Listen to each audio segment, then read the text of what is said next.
Y'all already know what time it is. Genesis chapter 31. Let's go. Okay. Jacob heard Laban's sons complaining. Jacob has taken away all that was our father's.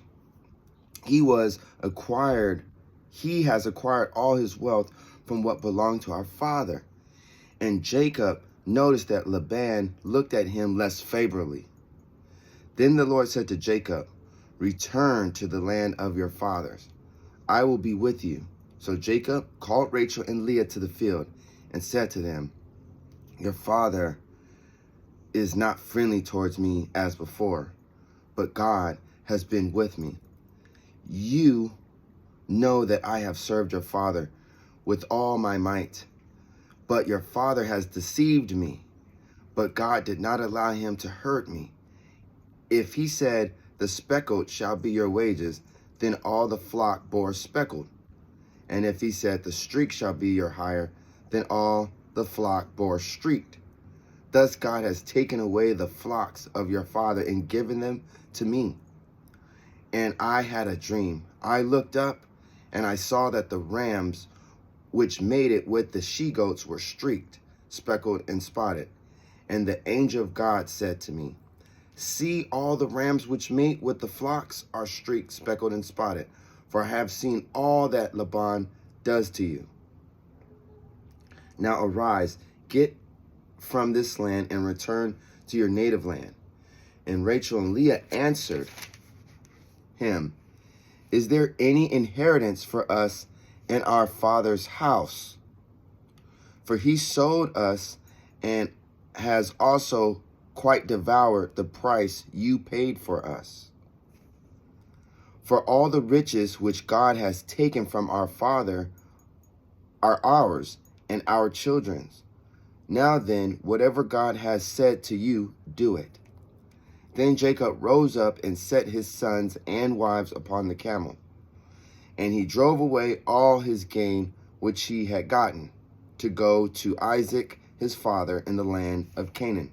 Now, Rachel stole her father's household gods, and Jacob did not tell him that he intended to slip away. On the third day, Laban was told that Jacob had fled. So he took his kinship and pursued after Jacob, and they overtook him in the hill country. But God came to Laban in Syria, Laban the Syrian, Armenian, in a dream, and said to him, 'Be careful that you do not speak from good to bad to Jacob.' Peace, then violently. Then Laban said to Jacob, 'What do you mean, stealing away and leaving like this without my knowing it, and carrying off my daughters as if captives? Why did you flee secretly and not tell me, so that I might have sent you away with joy? Why did you not permit me to kiss my grandchildren and my daughters goodbye? You have done foolishly in behaving like this.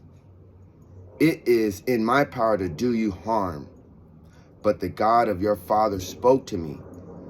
You felt you must go, but why did you steal my household gods?' Jacob answered Laban, 'Because I was afraid, for I thought you would take my daughters from me. The one with whom you find those gods of yours, let him not live. Search my possessions.' Jacob did not know that Rachel stole. Laban went into Jacob's tent and into Leah's, but he did not find them. Then he went into Rachel's tent. Rachel had taken the gods and put them in the camel's saddle and sat on them. And Rachel said to her father, 'Do not be displeased, my lord, that I cannot rise up before you, for the period of women is upon me, and I am unwell.' And he did not find the gods. Then Jacob became angry with Laban. And Jacob said to Laban, 'What is my sin, that you so hotly pursue me? You have searched all my household possessions, What have you found? Put it here before my brethren and yours, that they may judge between us. These 20 years I have been with you. You required of me to make good all that was stolen. This was my lot. By day the heat consumed me, and by night the cold. I served you 14 years for your 2 daughters, and 6 for your flocks.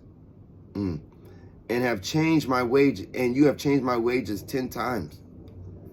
And if the God had not been with me, surely you would have sent me away empty-handed. God has seen my humiliation and rebuked you last night. Laban answered Jacob, these daughters are my daughters. These children are my children. These flocks are my flocks. But what can I do today? Let us make a covenant, you and I, and let it be for a witness between you and me. So Jacob set up a stone for a monument, and they ate together. Laban said, this heap is a witness today between you and me. May the Lord watch between you and me when we are absent from another.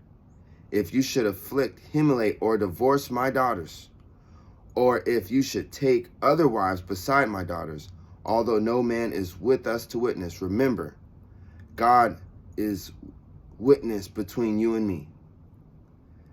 This heap is a witness that I will not pass by this heap to you, and that you will not pass by this heap to me for harm. And the God of Abraham judge between us. Then Jacob offered a sacrifice on the mountain and called his brethren to eat food, and they ate food and lingered all night on the mountain. Early in the morning, Laban rose up and kissed his grandchildren and his daughters and pronounced a blessing, asking God's favor on them. Then Laban returned to his home. End of chapter 31.